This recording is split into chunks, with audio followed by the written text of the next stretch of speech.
नमस्कार दोस्तों, स्वागत है आप सभी का अपने चैनल अमन प्रेस जीके जिसमें जैसा कि दोस्तों आज आपका 22 फरवरी को सीआरपीएफ एससीएम एसआई का दोस्तों फर्स्ट शिफ्ट का एग्जाम समाप्त हो गया है। तो आज की इस वीडियो में हम देखेंगे ऑल जीके जीएस क्वेश्चन जो कि दोस्तों विथ एक्स्ट्रा फैक्ट के साथ देखने वाले हैं। तो इसका पीडीएफ आपको टेलीग्राम चैनल में मिल जाएगा, लिंक डिस्क्रिप्शन में दिया रहेगा, ना तो आप जाके वहाँ पर सर्च कीजिएगा। इसके अलावा व्हाट्सएप पर मैसेज करके इसका पीडीएफ है जो कि प्राप्त कर सकते हैं, लेकिन आपको डेट और शिफ्ट दोनों बताना होगा। इसके बाद ही आपको जो पीडीएफ है जो कि दिया जाएगा, ठीक है। तो बहुत सारे लोग बोल रहे थे दोस्तों कि सीआरपीएफ का जो एग्जाम होता है उसमें आपका जीके जीएस के क्वेश्चन नहीं आएंगे, तो मैंने प्रैक्टिस से जो कराया था तो दोस्तों उनमें से कमेंट कर रहे थे। तो दोस्तों आपको बता दें जो पेपर है दोस्तों आपका वो आपका सेक्शन वाइज आया है, ठीक है। सेक्शन वाइज करने का मतलब है दोस्तों आपका मिक्स सवाल नहीं था, जिसमें आपका 25 जो क्वेश्चन था वो आपका हिंदी का था और इंग्लिश का 25 दोस्तों, और जीके जीएस 25 हिंदी इंग्लिश 25, मतलब कि हिंदी जो दे सकते हैं हिंदी दीजिए, इंग्लिश दे तो इंग्लिश दीजिए। इसके अलावा 25 दोस्तों आपका जीके का आया था और 25 रीजनिंग और 25 आपका मैथ देखने को मिला था, ठीक है। तो आज की इस वीडियो में हम लोग जीके जीएस के सभी प्रश्न मिल गए हैं लगभग, तो उन सभी प्रश्नों को देखेंगे विद एक्स्ट्रा फैक्ट के साथ, तथा वीडियो का एक एनालिसिस भी देखेंगे पूरा कि आपका मैथ से क्या आया था और हिंदी इंग्लिश से क्या था, वो वीडियो को अंत में देखेंगे। जिनका भी आगे का शिफ्ट एग्जाम होगा वो अपना क्वेश्चन है जो कि देख लेंगे पहले, ठीक है।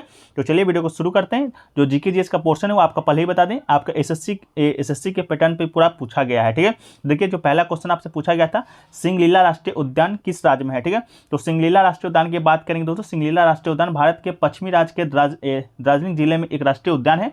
यह उद्यान सिंगलीला पर्वत श्रेणी में स्थित है जो कि संदकूप चोटी के पास है, ठीक है। तो ये दोस्तों आपका पश्चिम बंगाल इसका राइट आंसर हो जाएगा। सिंगलीला राष्ट्रीय उद्यान आपका पश्चिम बंगाल में स्थित है, ठीक है। इसके अलावा दोस्तों आप और कुछ भी राष्ट्रीय उद्यान जो आपके महत्वपूर्ण है एग्जाम पॉइंट ऑफ व्यू से, पहला तो आपका सिमलीपाल वन्य जीव अभयारण्य है जो कि दोस्तों आपका उड़ीसा में स्थित है, तो आपका इसका राइट आंसर उड़ीसा हो जाएगा। काजीरंगा दोस्तों राष्ट्रीय उद्यान आपका असम में स्थित हो जाएगा।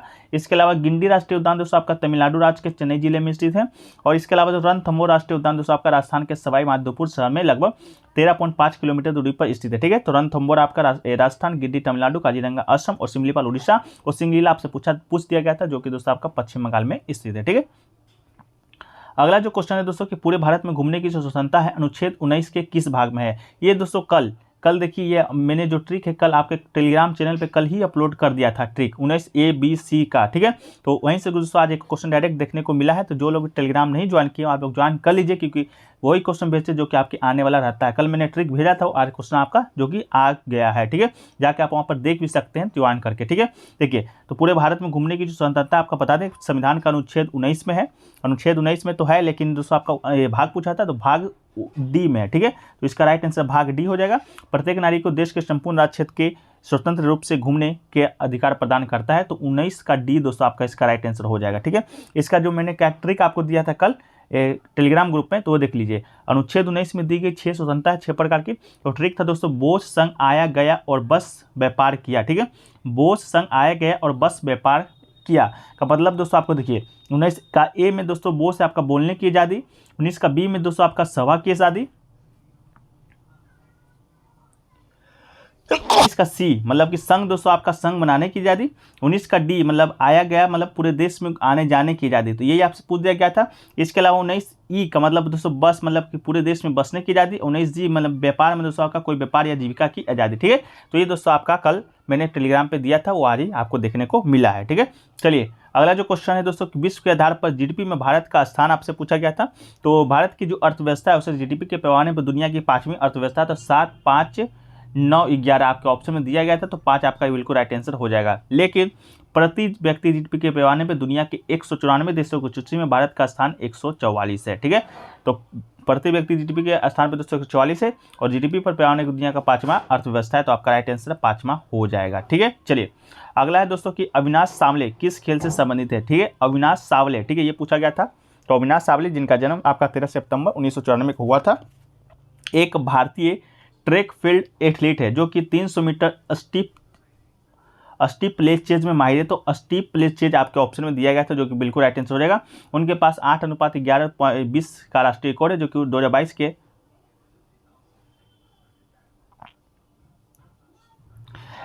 के राष्ट्रमंडल खेल में स्थापित किया गया था।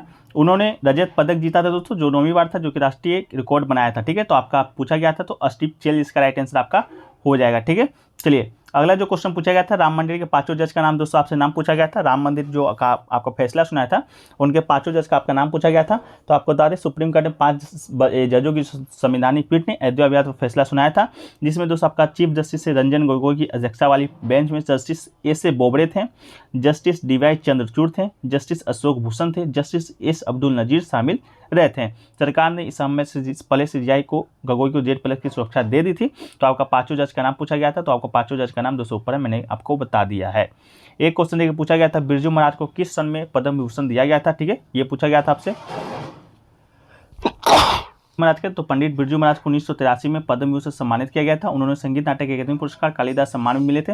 बनारस हिंदू विश्वविद्यालय, खैरागढ़ विश्वविद्यालय के ने बिरजू महाराज को डॉक्टरेट की उपाधि भी दी थी। और मलिन अवस्था ने लिखा है आज भारतीय संगीता की लय थम गई, मतलब जब बिरजू महाराज का निधन हुआ था तब दोस्तों आपके मलिन अवस्थी जी ने लिखा था कि आज भारतीय संगीत की लय है जो कि थम गई है। ठीक है, तो 1983 में राइट आंसर हो जाएगा दोस्तों पद्म विभूषण जो कि दिया गया था। ठीक है, अगला जो क्वेश्चन पूछा गया था 2022 का साहित्य अकादमी पुरस्कार किसे दिया गया। तो इस वर्ष का जो हिंदी के जो प्रसिद्ध कवि थे दोस्तों बद्रीनारायण को साहित्य अकादमी अवार्ड से नवाजा गया है। हिंदी में बद्रीनारायण को, अंग्रेजी के लिए दोस्तों अनुराधा रॉय को, और उर्दू के लिए अनीस अशफाक को इस साल का साहित्य अकादमी पुरस्कार मिला है। ठीक है, तो हिंदी पूछा गया था तो बद्रीनारायण हो जाएगा। इसके अलावा दोस्तों आपको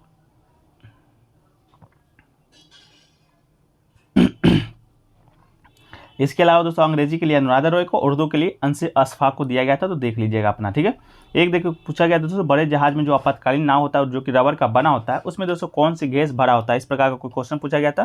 तो इसका जो आंसर है दोस्तों मिल नहीं पाया, तो आप लोगों को अगर मालूम होगा तो कमेंट सेक्शन में जरूर है जो कि बताइएगा। ठीक है, क्या पूछा गया था।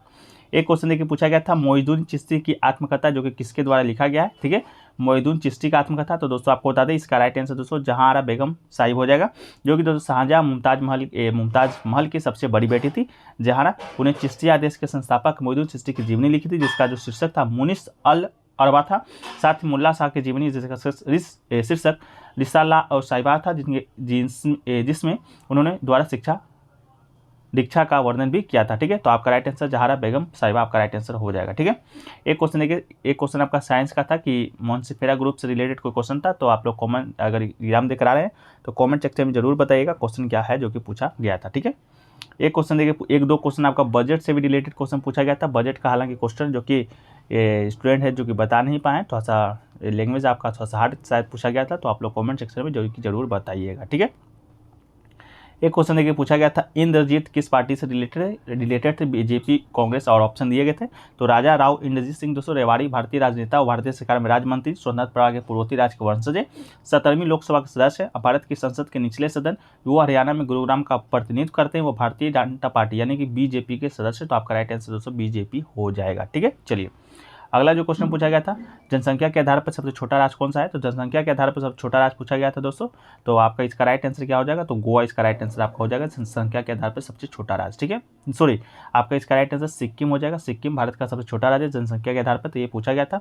इसके अलावा आपको बता दें जनसंख्या की दृष्टि से सबसे बड़ा राज्य तो आपका उत्तर प्रदेश, सबसे छोटा आपका सिक्किम। राजस्थान दोस्तों आपकी बात करें तो क्षेत्रफल की दृष्टि से राजस्थान आपसे सबसे बड़ा राज्य है, और गोवा है जो कि दोस्तों आपका क्षेत्रफल की दृष्टि से सबसे छोटा राज्य है। ठीक है, तो ये सभी फैक्ट्स आपको याद रखना है। एक क्वेश्चन पूछा गया था सतरिया नृत्य जो कि किस राज्य से संबंधित है। तो सतरिया नृत्य की बात करेंगे दोस्तों तो आपसे पूछा गया था 8 मुख्य भारतीय शास्त्रीय नृत्य में से एक है, वो नृत्य असम का शास्त्रीय नृत्य, तो इसका राइट आंसर आपका असम हो जाएगा। इसके अलावा वर्ष 2000 में इस नृत्य को भारत को 8 शास्त्रीय नृत्य में शामिल होने का गौरव प्राप्त हुआ था। ठीक है, इसके अलावा भारत के अन्य शास्त्रीय नृत्य की बात करेंगे दोस्तों तो आपका भारतनाट्यम हो जाएगा, तो ये तमिलनाडु के हैं, कथकली दोस्तों केरल के हैं, कुचिपुड़ी दोस्तों आपका आंध्र प्रदेश के हैं, कथक दोस्तों आपका उत्तर भारत का है, मोहिनीअट्टम दोस्तों केरल का है, और मणिपुरी दोस्तों मणिपुर का है, और आपका उड़ीसी जो कि उड़ीसा का शास्त्रीय नृत्य है। ठीक है, ये दोस्तों आपका शास्त्रीय नृत्य पूछा गया था। एक क्वेश्चन है कि पूछा गया था संयुक्त अधिवेशन के बारे में शायद पूछा गया था कि संयुक्त अधिवेशन है जो कि किस अनुच्छेद से संबंधित है। तो इसका राइट आंसर दोस्तों आपका 108 हो जाएगा। भारत के संसद के दोनों सदनों के संयुक्त अधिवेशन का प्रावधान है। यदि किसी विधेयक को एक सदन के द्वारा पारित किया जाता है और अन्य सदन को प्रेषित करता है तो संयुक्त बैठक को राष्ट्रपति के द्वारा समन किया जाता है जो कि अनुच्छेद 108 के तहत किया जाता है। ठीक है दोस्तों, तो ये दोस्तों आपसे पूछा गया था। ठीक है, संयुक्त अधिवेशन। इसके अलावा आपका घूमने का स्वतंत्रता आपसे बताई थी, ये पूछा गया था। एक दोस्तों देखिए पूछा गया था आपका अनुच्छेद 52 से संबंधित शायद पूछा गया था राष्ट्रपति से। तो राष्ट्रपति का जो अनुच्छेद 52 है जो राष्ट्रपति पद का प्रावधान करता है। इसके अलावा अनुच्छेद 53 की बात करेंगे तो संघ की कार्यपालक जो शक्ति होती है वो आपका राष्ट्रपति में निहित होती है, अनुच्छेद आपका 53 के तहत होता है। इसके अलावा दोस्तों आपका जिसका प्रयोग है जो कि प्रधानमंत्री और मंत्रिपरिषद की सलाह के अनुसार करता है। अनुच्छेद 54 दोस्तों आपका राष्ट्रपति का निर्वाचक मंडल है, जिसमें संसद विधानसभा निर्वाचित सदस्यों के भाग है जो कि लेते हैं। ठीक है, एक क्वेश्चन देखिए पूछा गया था धौलावीरा जो कि कहाँ स्थित है, तो धौलावीरा की बात करेंगे दोस्तों भारत के गुजरात राज्य के कच्छ जिले में भचाऊ तालुका में स्थित एक पुरातत्व स्थल है धौलावीरा, तो गुजरात आपका राइट आंसर हो जाएगा। या इसका जो नाम है यहाँ से 1 किलोमीटर दक्षिण में स्थित ग्राम पर पड़ा है जो कि राधनपुर से 165 किलोमीटर की दूर पर स्थित है। ठीक है, तो ये दोस्तों आपसे पूछा गया था। ठीक है, एक क्वेश्चन देखिए पूछा गया था 2011 की जनगणना के अनुसार दोस्तों आपका एसटी का प्रतिशत पूछा गया था कितना है, तो 2011 के मुताबिक दोस्तों बिहार की जनसंख्या है 10.838 करोड़। इसमें आपका 82.69 आबादी है हिंदू है और 16.87 आबादी मुस्लिम समुदाय की है। ठीक है, इसके अलावा हिंदू आबादी में दोस्तों 17 सवर्ण है, 51% आपके ओबीसी है। इसके अलावा दोस्तों आपका 15 आपका अनुसूचित जनजाति, 15.7 अनुसूचित जनजाति और 1% अनुसूचित जनजाति है। ठीक है, तो अनुसूचित जनजाति भारत की जनसंख्या में 15% है और अनुसूचित जनजाति या जनजाति आपसे पूछा गया था तो आपका 7.5% है। ठीक है, तो आपका इसका राइट आंसर दोस्तों आपका 7.5% आपका इसका राइट आंसर आपका हो जाएगा। ठीक है, तो ये सभी क्वेश्चन दोस्तों जीके में आज के आपसे पूछे गए थे। ठीक है, और भी क्वेश्चन है जिसको हम पीडीएफ में शामिल कर देंगे, नहीं तो थोड़ा सा वीडियो लंबा हो जाएगा। इसके अलावा दोस्तों बात करें आपका पेपर के साथ था, तो पेपर दोस्तों आपको बता दें मैथ का जो पोर्शन था आपका मॉडरेट था। ठीक है, स्टूडेंट एक बताएं कि मैंने 20 किया है। रीजनिंग में दोस्तों आपका ईजी था जो कि 25 सवाल किए जा सकते थे।